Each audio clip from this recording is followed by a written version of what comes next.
Eu quero dar as boas-vindas a todos e iremos começar a nossa série de palestras sobre Daniel 8, descobrindo os mistérios de Daniel 8. Como surgiu a ideia da gente ter essas palestras? Como? Daniel, capítulo 8, contém umas das verdades fundamentais da nossa fé e aprendizado. E que o tema do santuário, em relação aos 2.300 tardes e manhãs, analisando a nossa situação atual, possamos concluir que poucos entendemos esse tema e, portanto, dedicamos alguns meses de estudo profundo desse assunto. Estudamos, lemos versículos, estudamos a Bíblia, oramos e muito. O que vocês ouviram no culto divino e à tarde ha sido o resultado das nossas pesquisas, dos nossos esforços e estudos bíblicos, que preparamos com muito esforço e tentaremos apresentar a toda a igreja da melhor maneira possível para vocês entenderem e para o entendimento. Peço que orem nos seus corações para que a palavra que vai ser exposta possa servir para afirmar a fé que foi dada aos santos. Nesta manhã, eu quero que todos lembramos da primeira vez que viajamos a um local desconhecido. Talvez lembramos de estar muito atentos às placas de sinalizações do trânsito e os avisos informativos da estrada. Por exemplo, Santa Catarina, falta 118 quilômetros. É a grande alegria quando chegamos ao nosso destino final. Irmãos, eu quero afirmar uma coisa. Quando a gente está viajando para algum local, a gente não fica feliz quando a gente chega, né? E até quando a gente vai indo, né? Com aquela felicidade no coração, né? Então, quando a gente chega, a gente sente aquele alívio, aquele peso, tirando o peso do coração. Você se sente assim, ó. Cheguei. Isso nos ensina que todos nós, sem importar a idade, precisamos ser guiados por qualquer coisa artificial ou da natureza mesmo, por algo, por alguém.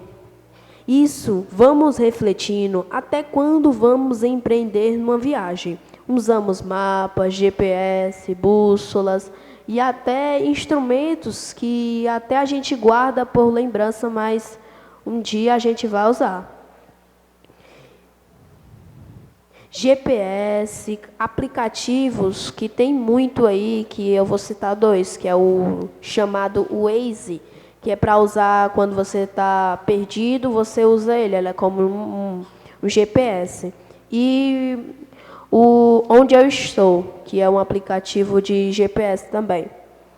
Orientações de pessoa, por exemplo, um homem, né, ele estava passando com o carro e ele diz assim, ele não conhece o bairro, nem o local. Ele pergunta, Senhor, onde é que fica o bairro Parque Dois Irmãos? Aí o homem, fica ali, vire à direita e à esquerda. Isso nos compreende que isso aí é uma orientação pessoal, que ele está nos ensinando ao local. Que há de vão ao passado ter alguma experiência no entendimentos que vamos realizar. Agora eu quero perguntar uma coisa para os irmãos. Será que nós precisamos de algo ou alguém que guie no tempo? Onde estamos no tempo? Para onde vamos? Existe um guia no tempo para nós. Sim. Qual é? A Bíblia. Vamos deixar a Bíblia nos responder. Eu quero pedir, com favor, os irmãos para ler 2 Pedro 1, 19 e 21. Por favor.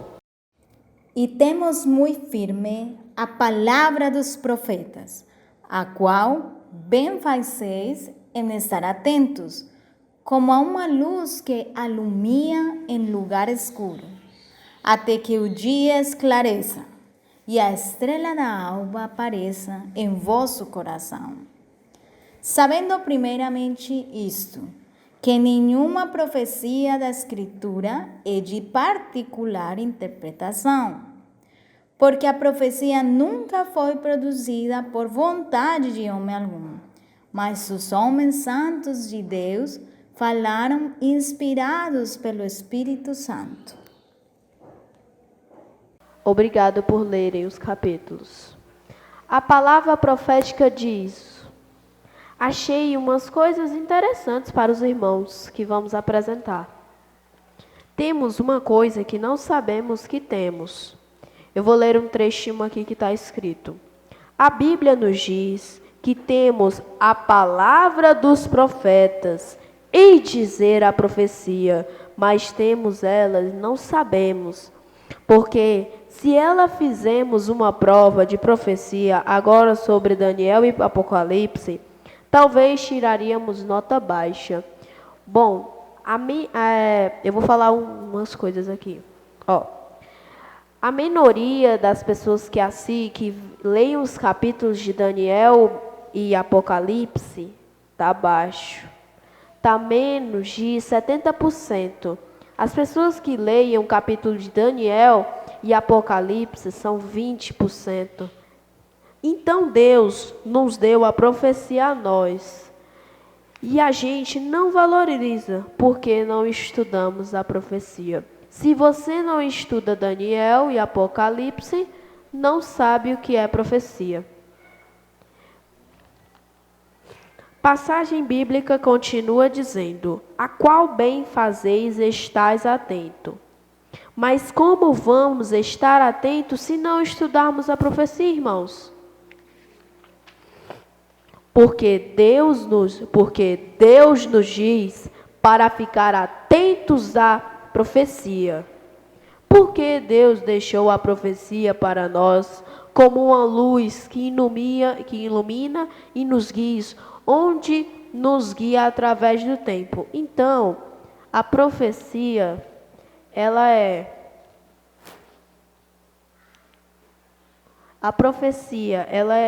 um mapa, um GPS, uma bússola e um roteiro.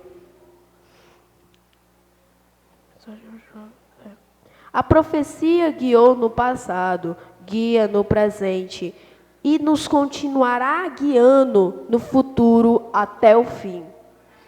O livro da Mensagens dos Jovens, página 273 e 274, nos faz um apelo bem forte para o estudo das profecias, assim: que todos quanto têm cultivado o gosto da leitura leve, aplicando nossos pode ser como contos de fadas, quadrinhos, redes sociais, YouTube. Volvam agora a atenção, afirme a palavra da profecia. Tomai a Bíblia e ponde a estudar como um renovado interesse sagrado restrito, Antigo e do Novo Testamento. Quanto mais frequente e mais diligente estudar a Bíblia, tanto mais bela se revelará e menos sabor encontrares nas leituras leves. A Bíblia, ela nos dá uma sabedoria imensa do que os outros livros. Exemplo, você vai numa biblioteca e encontra milhões de livros, milhões sobre história, passado e até coisas que já existiram no passado. E você fica surpreso, mas tem uma coisa que te vai dar a sabedoria de tudo. Tudo é a Bíblia. Essas leituras só são criadas só para a gente ter interesse e largar a Bíblia de lado. Bom, os gráficos nos diz que a Bíblia ela é pouco usada do que os outros livros. Ela é usada 18%. Imagine, 18% de pessoas com Bíblia e o resto tudo com livro, que não são nada a ver com a Bíblia. Não se compara à Bíblia. A Bíblia, ela é única. Tanto mais bela se revelará, e menos sabões encontrados nas leituras leves. Ligai ao coração esse precioso volume. Ele vos dará um amigo e um guia. Hoje dedicaremos a estudar o capítulo 8 de Daniel e gostaria de explicar um princípio que se cumpre ao estudarmos as profecias. O princípio: repetir e ampliar. A profecia tem um princípio fundamental, sim, de repetição e ampliação. Exemplo: Daniel 2 fala que o segundo reino é o Medo-Pérsia. Baixou o símbolo do peito da estátua. E Daniel 7 repete: apresenta o Medo-Pérsia, simbolizando como urso, e amplia dizendo das três coisas, as três conquistas que ele fez, que são o Egito, a Lídia e a Babilônia. 8. Daniel 8 repete que o segundo reino é o Medo-Pérsia. Baixou o símbolo do carneiro e dá uma ampliação mais detalhada sobre o Medo-Pérsia, acrescentando detalhes por exemplos que os persas seriam mais poderosos que os medos. Essa ampliação das profecias é tipo assim como um zoom da câmera. Cada vez que avançamos na profecia, o zoom aumenta. E aumentar o conhecimento também aumenta nossa fé e compreensão o quão perto estamos à vinda da Bria. Amém. Vamos ler aqui do livro Maranata, página 20. Muitas das profecias estão prestes a se cumprir, e rápida sucessão. Cada elemento de energia está prestes a ser posto em ação. Repetir-se a história passada, antigas controvérsias serão revivencidas. Perigos rodearão de todos lados do povo de Deus. A tensão está apoderando da família humana, está permeando tudo na terra. Estudai o Apocalipse e a ligação de Daniel, pois a história se repetirá. Eu quero frisar essa partezinha aqui, ó. Estudai o Apocalipse em ligação com Daniel, pois a história se repetirá. Daniel e Apocalipse falam o que irão acontecer aqui na terra. Apocalipse não falou que irá ter muitas guerras. O que está acontecendo na Venezuela? Guerras. E não falou que o catolicismo será maior? O que está acontecendo? O catolicismo está sendo maior. Aqui. Nós, com todas as nossas vantagens religiosas, deveríamos conhecer hoje o mais do que conhecemos. É possível entender as profecias? Vamos ler outro livro, Profetas e Reis, página 279. Ao nos aproximarmos ao fim da história deste mundo, as profecias registradas por Daniel demandam a especial atenção, visto relacionadas-se com o próprio tempo que estamos vivendo. Com elas devem ligar os ensinos do último livro das Escrituras do Novo Testamento. Satanás tem levado muitos a crer que as porções proféticas de escritos de Daniel e João Revelador não podem ser compreendidas aqui. Eu quero frisar esse pedaço desse texto. Satanás tem levado muitos a crer que as porções proféticas dos escritos de Daniel e João, o Revelador, não podem ser compreendidos. Satanás quer falar para a gente que João e Daniel não fazem sentido, não tem ligação, não tem lógica, mas tem. A Bíblia nos diz. Sabe por quê ele faz isso? Porque ele não lê. Ele não sabe nada de Deus. Ele acha isso uma bobeira, uma asneira, como se fala aqui, uma bobagem. E nem liga para isso. Ele pensa que isso daí ele diz assim, isso daí é povo de Deus. Nem devemos ligar. A gente não precisa ler do que esses povos. Vamos nos divertir. E aí, ó. E ele vai lá em cima, a tentar, a gente diz: ei, João e Daniel não é compreendido. Ele diz isso para a gente, é verdade. Eu já passei por essa experiência mesmo. Eu estava em minha casa, tranquilo, e eu acabei de... E Satanás, eu estava lendo, né, um pouquinho a Bíblia, e parei e pensei: meu Deus, João e Daniel acho que não tem ligação. Vou deixar isso para lá, olha aí. Satanás falou isso bem no meu ouvido e eu acabei caindo na dele. Bem quando eu estava pensando na profecia, quando o tio Rodrigo, ele me mostrou a pasta que estava escrito nisso daqui, eu falei: meu Deus, eu caí na dele. É isso, não caiam. Ele vai levar todo mundo, ele vai dizer assim: ó, filho, vamos lá, eu te darei tudo que tu quiser. Poder, riqueza, tudo. Se tu crer em mim e se ajoelhar. O quê? Vai pra lá. Nem a pau. Nós não devemos se ajoelhar diante de Satanás. Ele quer que a gente crê nele, pense igual a ele e haja como ele. Mas a promessa é clara, que a bênção especial acompanhará o estudo dessas profecias. Os sábios entenderão, Daniel 12:10. Foi dito, com respeito às visões de Daniel, deviam ser abertas nos últimos dias, da revelação que Cristo deu ao seu servo João, para guiar o povo de Deus através dos séculos. A promessa é: bem-aventurado aquele que lê e ouve as palavras dessa profecia e guardam as coisas que estão escritas. Deus quer que isso aconteça. Satanás, ele quer que a gente lê e ouve essas palavras dessa profecia. E que a gente tem que ler e também guardar as coisas que nela estão escritas. Se João, por exemplo, diz: guardastes o mandamento, vamos guardar o mandamento, como Apocalipse está dizendo. A profecia não é só para gigantes? Essa é uma pergunta que crianças falam muito.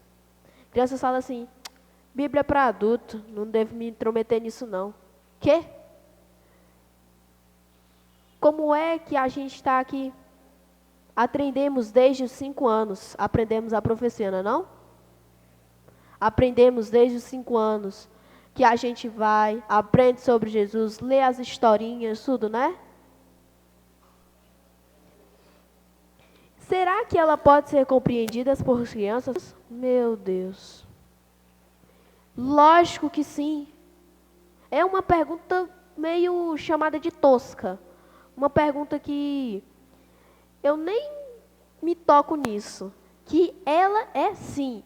Homens, mulheres, adultos, idosos, crianças e bebês. Né? Está na fase de crescimento. Grandes conflitos, vamos ler agora outro livro. Grande Conflito, página 366. A mensagem do advento foi proclamada e suscitou grande interesse. Muitos despertaram o descuidoso sentimento da segurança para confessar e abandonar seus pecados, buscando perdão em Cristo.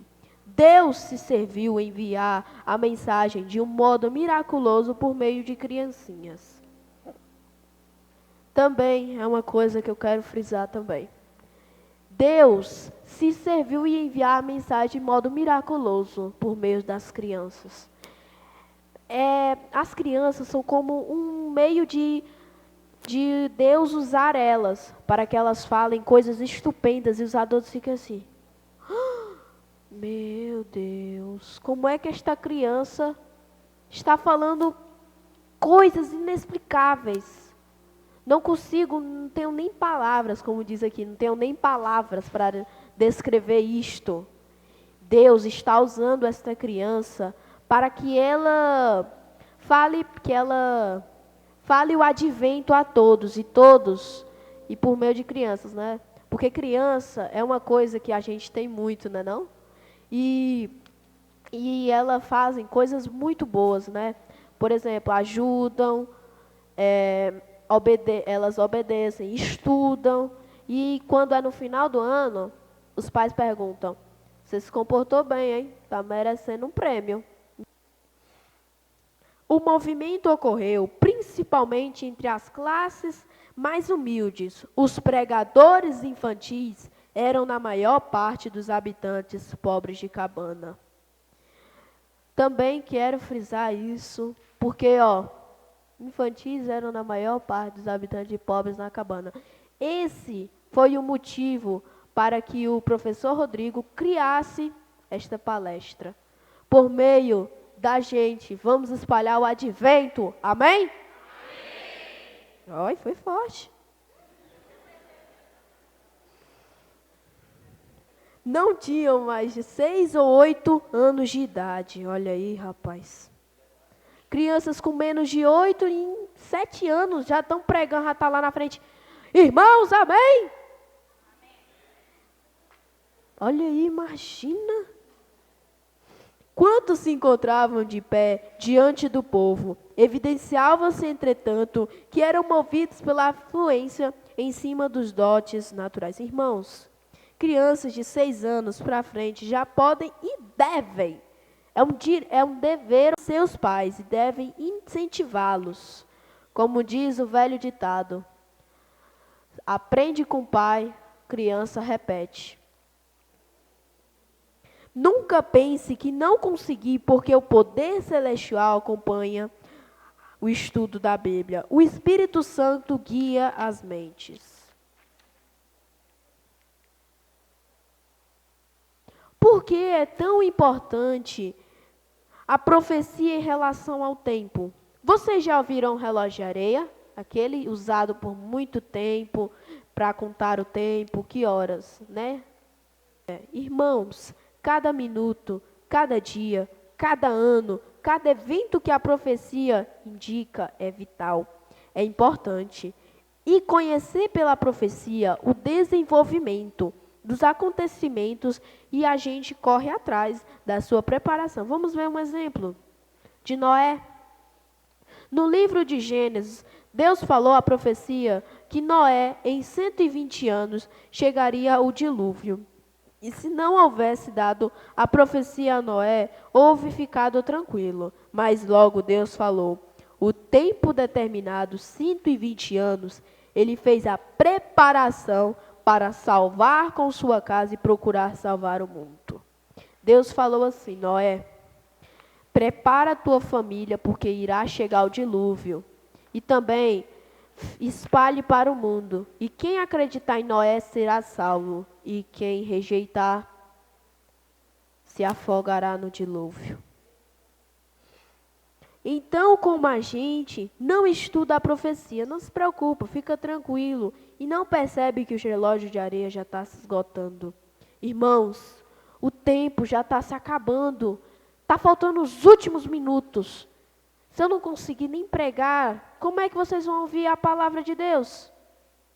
Estamos nos últimos minutos. O relógio de areia já está marcando os fins dos minutos. Já está nos pontinhos da areia. Está caindo só os farelozinhos bem pequenos. O tempo já está se acabando. O que está acontecendo no mundo? Guerras, rebelião, tudo. Não se preocupa como preparar sua família para a salvação. E muito menos sente de necessidade de preparar os outros.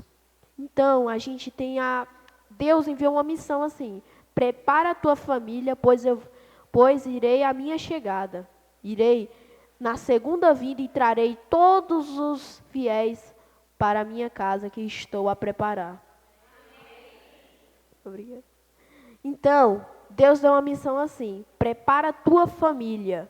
Devemos orar, jejuar, orar de novo, ler a profecia, converter. Muito.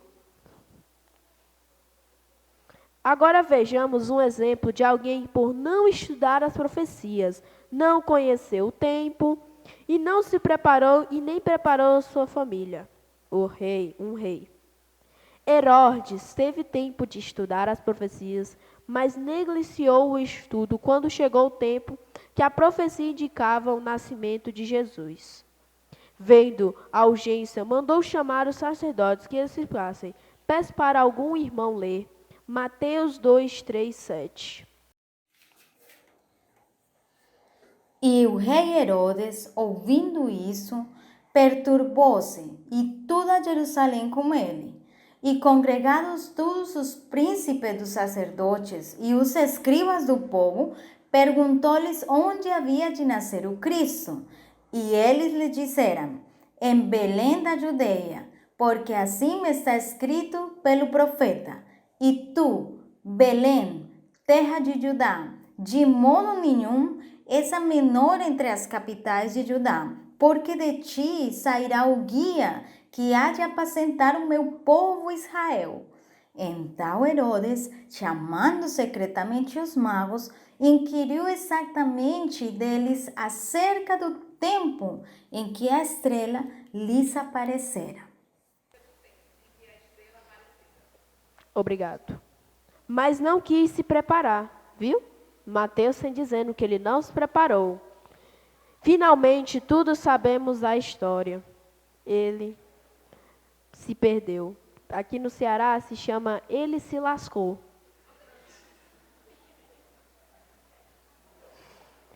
Seremos aqueles que deram, passou a ceifa, passou o verão e não fomos salvos?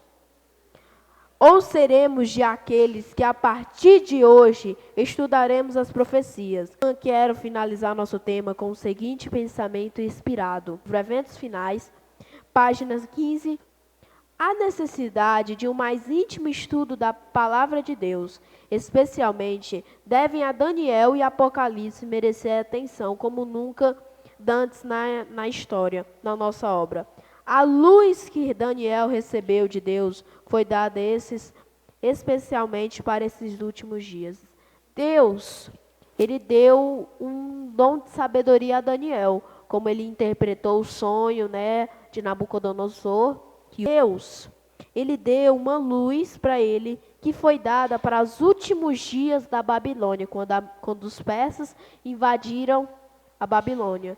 Ele deu a sabedoria. Ele já sabia que isso ia acontecer, que o rei Beltesazar fez aquela festa, e aí ele ficou preocupado porque tinha as palavras escritas, que era Mene, Mene, Tekel. E aí veio os persas atacando. E foi uma guerra muito sangrenta. Que você e eu sejamos contados entre aqueles que estão atentos à profecia e formarão parte dos salvos. Este é meu desejo. Amém?